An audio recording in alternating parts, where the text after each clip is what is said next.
Hi viewers, welcome to our channel. இன்றைக்கி நம்ம railway சீரியஸில் ஒரு வீடியோ தான் பார்க்க போகிறோம். டாபிக் உங்களுக்கு தமிழ்லே தெரிஞ்சிருக்கும். டிடிஆர் ஃபைல் பண்ணுறதை பற்றி தான் டாபிக். ஸோ டிடிஆர் அப்படிங்கிறது என்னென்னா, பொதுவாக டிக்கெட்டை கேன்சல் பண்ணுறது அப்படிங்கிறதுல ரெண்டு விஷயம் இருக்குது. ஒன்று, நம்மளுடைய பர்சனல் ப்ராப்ளத்தினால கேன்சல் பண்ணுறதுங்கிறது டிக்கெட் கேன்சலேஷன். அதே நம்மளை பொறுத்து எந்த சூழ்நிலையும் இல்லாமல் அது ரயில்வேவை பொறுத்தின ஒரு சூழ்நிலையினால நமக்கு சில பிரச்சனைகள் வரும்போது நமக்கு சில விஷயங்கள் ஏற்றுக்கொள்ள முடியாதபடி இருக்கக்கூடிய டைமில் நம்ம ஃபைல் பண்ணுறது தான் இந்த டிடிஆர். அப்படி என்ன சூழ்நிலைகள் அப்படின்னு கேட்டிங்கன்னா, இப்போ ஒரு ட்ரெயின் நம்ம ஒரு 5 o'clock நம்ம ஏறணும்னு சொல்லி பிளான் பண்ணியிருப்போம். பட் ஆனால் அந்த ட்ரெயின் ஒரு 3 ஹவர்ஸ்க்கு மேலே லேட் ஆகுது, ஒரு 3 ஹவர்ஸ் கூட லேட் ஆகுது. அப்படிங்கும்போது நீங்கள் அந்த ட்ரெயினை ஒரு 3 ஹவர்ஸ் வெயிட் பண்ணுறதுனா பண்ணலாம். பட் எல்லாருமே வெயிட் பண்ணணுமான்னு கேட்டிங்கன்னா கிடையாது. ஒவ்வொருத்தருக்கும் ஒரு சூழ்நிலைகள் இருக்கும். ஸோ அந்த மாதிரி சூழ்நிலையில் 3 மணி நேரம் வெயிட் பண்ண முடியாது அப்படிங்கிறவங்க தாராளமாக டிடிஆர் அப்படிங்கிற ஒரு விஷயத்தை ஃபைல் பண்ணலாம். இந்த டிடிஆர் எப்படி ஃபைல் பண்ணுறதுங்கிறத இந்த வீடியோவோட முடிவில் கொஞ்சம் நான் சொல்கிறேன். அதே போல் டைம் டைவர்ட்டட். இப்போ நீங்கள் சேலம்லேருந்து சென்னை போகிற ட்ரெயின் இருக்குது. நீங்கள் ஒரு ஜோலார்பேட்டை இல்லை காட்பாடி இந்த இடத்துல நீங்கள் டிக்கெட் ரிசர்வ் பண்ணி நீங்கள் சென்னை போகிறதுக்காக நீங்கள் ரிசர்வ் பண்ணி வச்சுருக்கீங்க. பட் ஒரு சூழ்நிலை காரணமாக அந்த ட்ரெயின் சேலத்துலேருந்து விழுப்புரம் வழியாக சென்னை போயிடுச்சு. ஸோ அப்படி இருக்கும்போது நீங்கள் என்ன பண்ண முடியும், ஆல்ரெடி புக் பண்ணி பிளான் பண்ணிட்டீங்க. பட் உங்களோட ட்ரிப் கேன்சல் ஆகுதுன்னா அதுக்கு நீங்கள் தான் எல்லாம் மேற்கொண்டு அடுத்த ட்ரிப்புக்கான செலவை நீங்கள் தான் பார்க்குற மாதிரி இருக்கும்.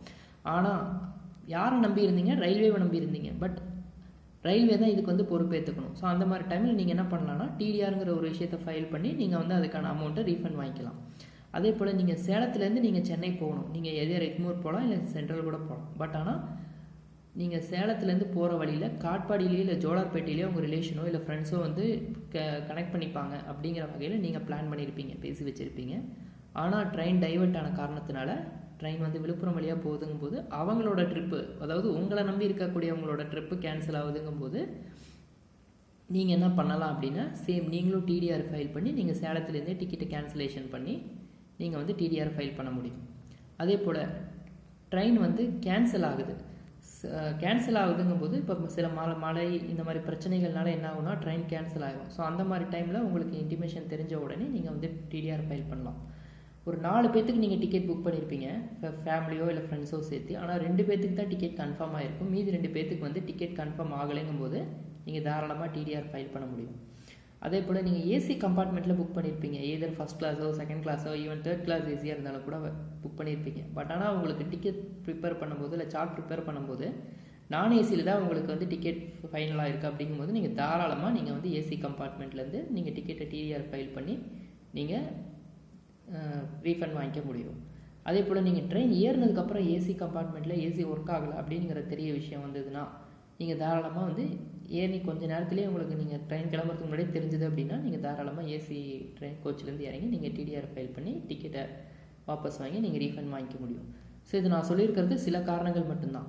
இதே இன்னும் நிறைய காரணங்கள் இருக்குது. இப்போ எப்படின்னா, ஸ்டேஷனுக்கு கொஞ்சம் முன்னாடியே நிறுத்திடுவாங்க. இப்போ எப்படின்னா, இப்போ ஒரு ஸ்டேஷனுக்கு 1 கிலோமீட்டர் முன்னாடியே சில வண்டியில் டைவர்ட் பண்ணுற மாதிரிலாம் இருக்கும், ஸ்டேஷனுக்கே வராமல். ஸோ அந்த மாதிரி காரணத்தினால நீங்கள் தாராளமாக டிடிஆர் ஃபைல் பண்ண முடியும். ஸோ இது மட்டும் இல்லை, நீங்கள் டிடிஆர் ஃபைல் பண்ணுறது எப்படிங்கிறதையும் நான் சொல்லிடுறேன். உங்களுடைய லாகின் நீங்கள் ஐஆர்சிடிசியில் லாகின் பண்ணி மை டிரான்சாக்ஷன் அப்படிங்கிற உங்களுடைய லாகின் பண்ணிங்கனாலே உங்களுடைய நீங்கள் எல்லா ஹிஸ்ட்ரியும் வரும் உங்களோடது. ஸோ அதில் நீங்கள் மை டிரான்சாக்ஷனுக்குள்ளே போனீங்க அப்படின்னாலே சாதாரணமாக புக்கிங் டிக்கெட்ஸ் இருக்கும். ஸோ அதில் நீங்கள் எந்த டிக்கெட்ஸ் நீங்கள் புக் பண்ணியிருக்கீங்களோ அந்த டிக்கெட்டுக்கு நீங்கள் தாராளமாக டிடிஆர் ஃபைல் பண்ணலாம். இப்போ நான் 4 பேர் டிக்கெட் புக் பண்ணியிருக்கோம். அதில் ஒரு 2 பேருக்கு 3 மணி நேரம் வெயிட் பண்ணி போனாலும் பரவாயில்லன்னு வெயிட் பண்ணுறாங்க. மீதி 2 பேர்த்துக்கு நான் கேன்சல் பண்ணிக்கிறேன்னு சொல்கிறாங்க. அப்படின்னாலும் நீங்கள் 4 பேர்த்தில் யார் 2 பேர் கேன்சல் பண்ணுறாங்க அவங்களுக்கு 2 பேர்த்துக்கு மட்டும் நீங்கள் தாராளமாக டிடிஆர் கேன்சல் பண்ணிக்க முடியும். மீதி 2 பேர் வெயிட் பண்ணி கூட ட்ராவல் பண்ணுறோம், இல்லை ஏசிக்கு பதிலாக நான் ஏசியில் போனாலும் பரவாயில்ல, இல்லை ட்ரெயின் டைவர்ட் ஆகி வேறு ரூட்டில் போனாலும் பரவாயில்ல அப்படின்னு நினச்சிங்கனாலும் சரி, யாருக்கு டிக்கெட் டிடிஆர் கேன்சல் பண்ணுவோம் அவங்களுக்கு மட்டும் நீங்கள் கூட தாராளமாக பண்ண முடியும். ஸோ இந்த டிக்கெட் நார்மலாக புக் பண்ணுறவங்க எல்லாருமே லாகின் வெப்சைட் போனீங்கனாலே உங்களுக்கு இந்த பேசிக் ஐடியாஸ் தான். இதை ரொம்ப விளக்கமாக சொல்லணும்னு இல்லை. ஸோ நீங்கள் அப்படி போய் நீங்கள் டிடிஆர் ஃபைல் பண்ணிக்க முடியும். ஓகே, டிடிஆர் எப்போ ஃபைல் பண்ணணும் அப்படின்னு கேட்டிங்கன்னா, ட்ரெயின் கிளம்புறதுக்கு அரை மணி நேரத்துக்கு முன்னாடி நீங்கள் தாராளமாக டிடிஆர் ஃபைல் பண்ணலாம். ஓகே, ட்ரெயின் கிளம்புறதுக்கு முன்னாடி தான் பண்ணணுமா, ட்ரெயின் கிளம்புனதுக்கு அப்புறம் பண்ணக்கூடாதான்னு கேட்டிங்கன்னா, ட்ரெயின் கிளம்புனதுலேருந்து 72 மணி நேரம் வரைக்கும் நீங்கள் டைம் இருக்குது. நீங்கள் அந்த டைமுக்குள்ளே நீங்கள் டிடிஆர் ஃபைல் பண்ணிக்கலாம். இதுக்கான ரீஃபண்ட் பார்த்தீங்கன்னா உங்களுக்கு 60 நாளுக்கு ஒரு 10 நாள் கூட குறைய உங்களுக்கு ஆகும். அந்த டைமில் நீங்கள் உங்களோட அமௌண்ட் ஆட்டோமேட்டிக்காக ரீஃபண்ட் ஆகிடும். நிறைய பேர் என்கிட்ட கேட்டிருக்காங்க டிக்கெட் கேன்சல் பண்ணுறதுக்கும் டிடிஆர் ஃபைல் பண்ணுறதுக்கும் என்ன வித்தியாசம் அப்படின்னு. டிக்கெட் கேன்சல் பண்ணுறீங்க அப்படின்னா குறிப்பிட்ட அமௌண்ட் பிடிச்சது போக தான் மீதி தருவாங்க. அதுவும் ட்ரெயின் கிளம்புறதுக்கு முன்னாடியே நீங்கள் வந்து டிடிஆர் ஃபைல் பண்ணணும், டிக்கெட் கேன்சல் பண்ணணும். அதே டிடிஆருங்கும் போதும் அப்படி கிடையாது. நியாயமான சில கோரிக்கைகள் இருந்தது, நியாயமான சில காரணங்கள் இருந்ததுன்னா, தாராளமாக எலிஜிபிள் கேட்டகரியில் இருந்ததுன்னா உங்களுக்கு டிடிஆர் ஃபைல் ஆகும்.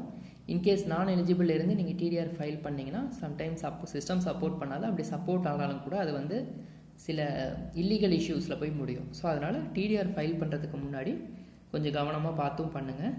இது நான் சொன்ன வந்து காரணம் வந்து ரொம்ப ஒரு 6 தான் சொல்லியிருக்கேன். பட் நீங்கள் லாகினில் போயிட்டு டிடிஆர் ஃபைல் பண்ணும்போது சில காரணங்கள் சிஸ்டம்லேயே கேட்கும். ஸோ அப்படி கேட்கும்போதே வந்து அதில் நிறையா கிட்டத்தட்ட ஒரு 10 கிட்ட இருக்கும்னு எனக்கு தெரியுது. ஸோ அந்த நிறையா இருக்கும். ஸோ அதில் உங்களுக்கு எந்த ப்ராப்ளம் நீங்கள் ஃபேஸ் பண்ணீங்களோ, ஃபார் எக்ஸாம்பிள் ஏசிக்கு பதிலாக நான் ஏசி வந்திருக்கு, இல்லை வந்து ட்ரெயின் டைவர்ட் ஆகிருக்கு. ஸோ அதில் எந்த கேட்டகரி நீங்கள் சூஸ் பண்ணுறீங்களோ உங்களுடைய இது எலிஜிபிள் கேட்டகரியில் இருந்ததுன்னா தாராளமாக உங்களுக்கு டிடிஆர் வந்து ஃபைல் ஆகி வித்தின் 60 டேஸில் உங்களுக்கு வந்து அமௌண்ட் ரீஃபண்ட் ஆகும்.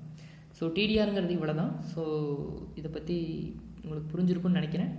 ஸோ இந்த வீடியோ பார்த்ததுக்கு உங்கள் எல்லாத்துக்கும் ரொம்ப நன்றி. நிறைய பேருக்கு ஷேர் பண்ணுங்கள், லைக் பண்ணுங்கள். நன்றி, வணக்கம்.